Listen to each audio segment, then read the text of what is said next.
ચલો દીપક આજે એક ગુડ ન્યૂઝ આપવાના છો. તમને બધાને છે ને ઘરના સભ્ય સમજીને એક વાત કરું. ઘરમાંથી આપણને નહીં 50 વાર કહી દી આ વાત એમ. એટલે કમેન્ટ કરજો. એટલે મને મોટું જંગલ હતું, એમાં મમ્મા, ડેડી, સોનલ આંટી, મંત્ર સિવાય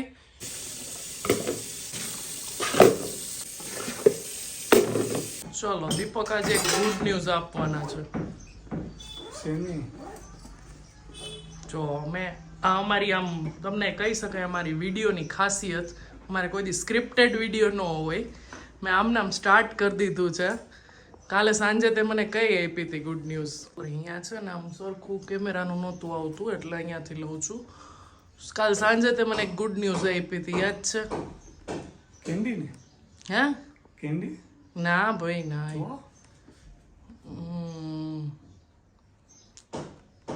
ઇન્સ્ટાગ્રામની મોનેટાઇઝેશન.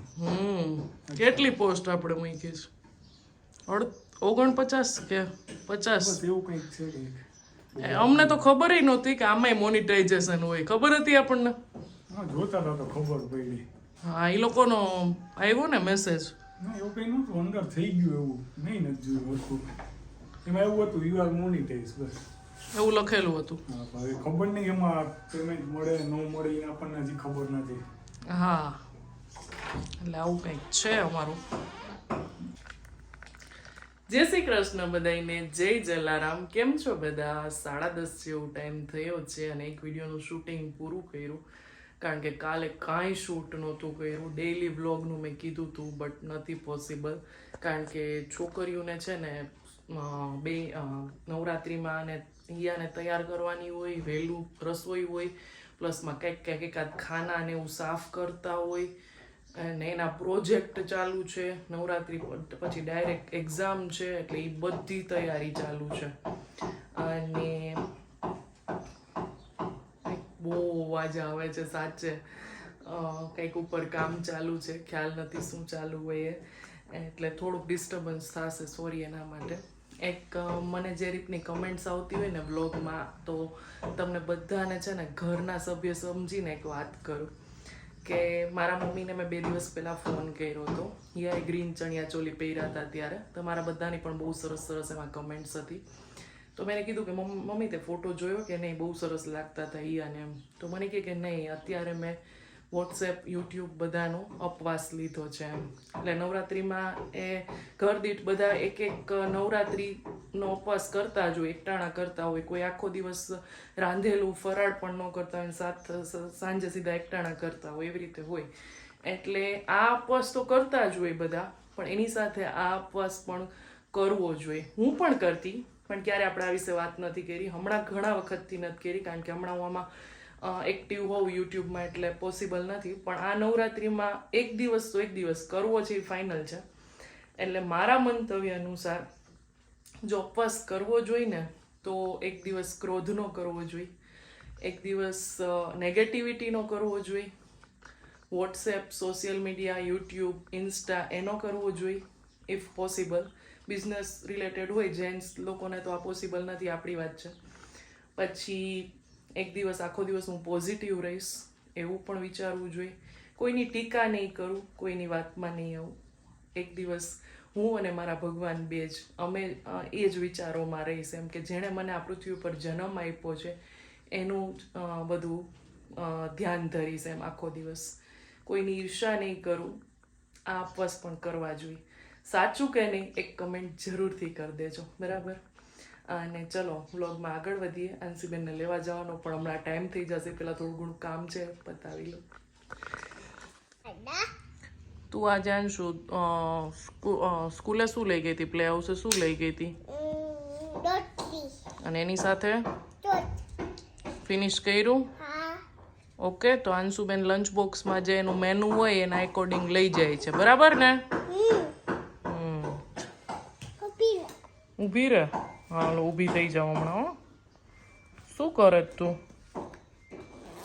અંશુએ મને કીધું છે બતાવું. ઊભી રહે, ઊભી રહે. જોઈએ એ શું બતાવે છે. એવું છે? આ બતાવવાનું છે? ચલો બતાવી દો. Okay finish. Very good, excellent. પણ તું હમણાં કયું ગીત ગાતી હતી? તળાવમાં તો મગર. ઈ તને આવડે છે?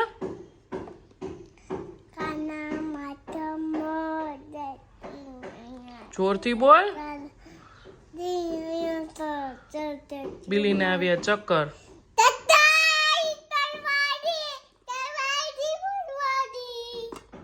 ઈ નો સમજાણું. પછી ગાજે હાલો ઈ ગીત.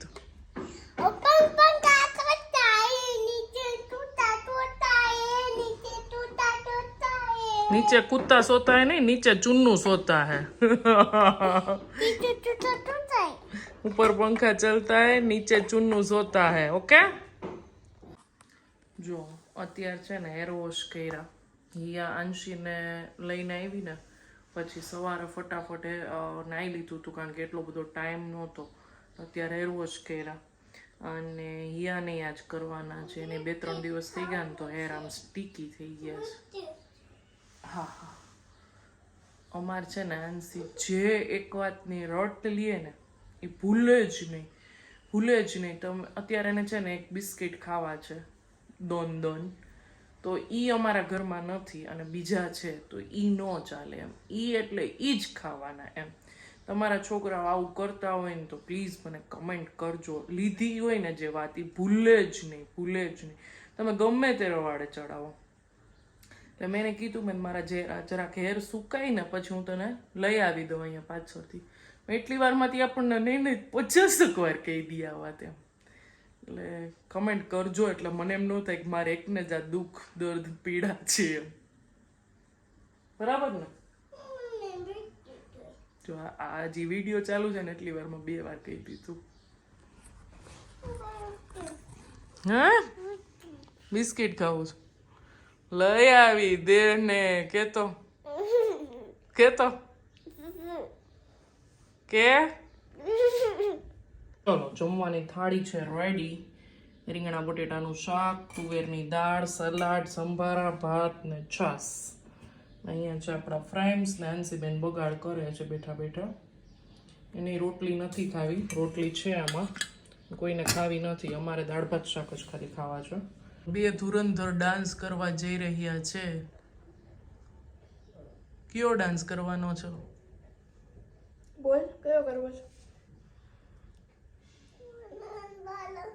હે? અંગારો. ઈ જોઈને તમારે ઈ જ ભાઈ, ઈ જ કરવો હોય. પછી બીજો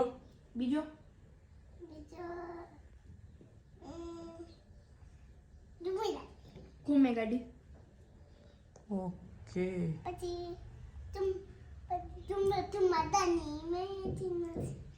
ઠુમક જાની આમાં દેના. વાહ. તો આજે આંસી સ્ટોરી કરે છે. બોલો તો અંશુબેન સ્ટોરી.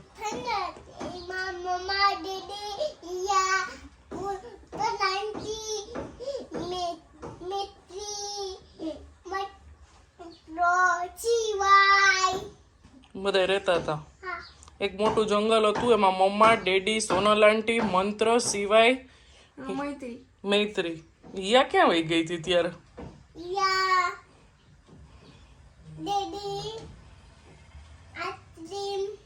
આઈસ્ક્રીમ એ રહેતો હતો એમાં. ઓકે, હું રોજ એને સ્ટોરી કરું એટલે આજે ઈ મને સ્ટોરી કરે છે. પછી ઓકે. બધા રહેતા હતા. પછી આગળ શું થયું?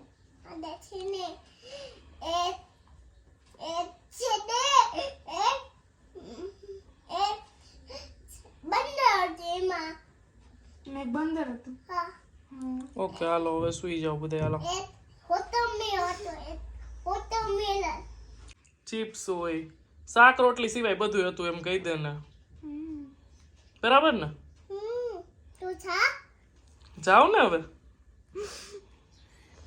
બપોરનો ટાઈમ છે અને બંને દીકરીઓ સૂઈ ગઈ છે અને હું આવી ગઈ છું કિચનના ખાના મારે સાફ કરવા છે. એટલે પહેલાં તો હું નવરાત્રિમાં ન કરતી પણ હવે બંને હોય અને બંનેની સ્કૂલ ને બધું નથી પહોંચાતું એટલે બહુ ટાઈમ પહેલાં જ અમે સ્ટાર્ટ કરી દઈએ છીએ કારણ કે ડેઈલી 2 કલાકથી વધારે ન થાય. હવે જે આ કિચનના ખાના સાફ કરવા છે ઓલમોસ્ટ બધા ડબ્બા વોશ કરવા છે.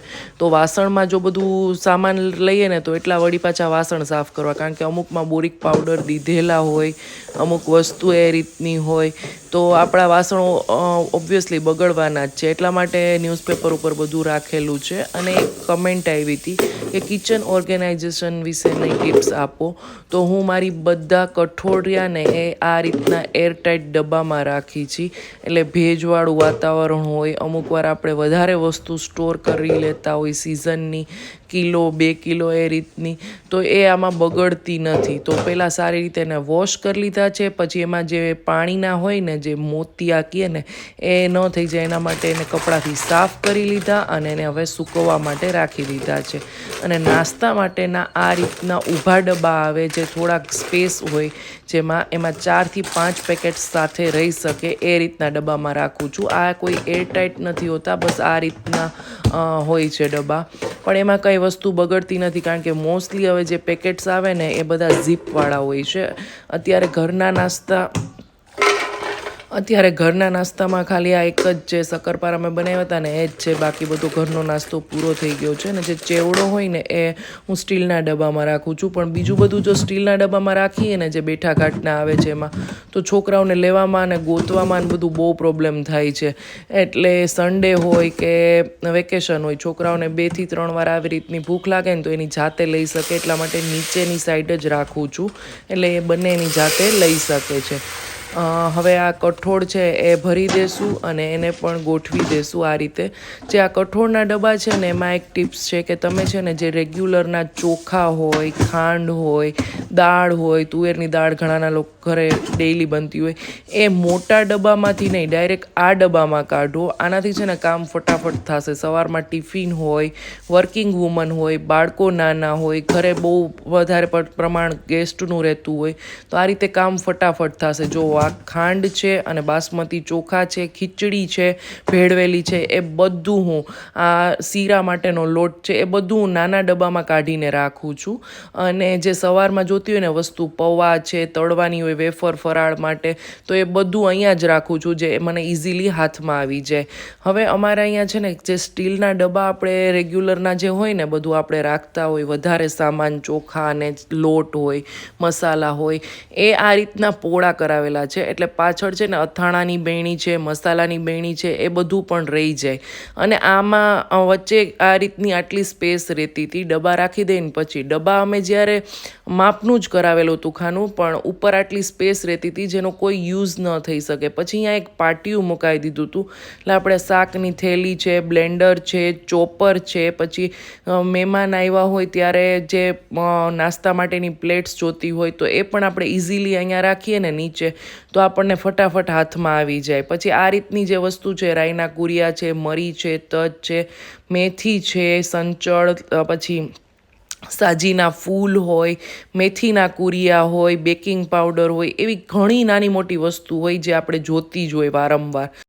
તો આ રીતે એને આપણે બાસ્કેટમાં રાખી દઈએ ને તો એકસાથે વધારે વસ્તુ રહીએ, સીધું બાસ્કેટ જ ખોલવાનું રહીએ ને એને પરમનન્ટ માર્કરથી લખેલું છે, એટલે ડાયરેક્ટ આપણને વસ્તુ પણ મળી જાય.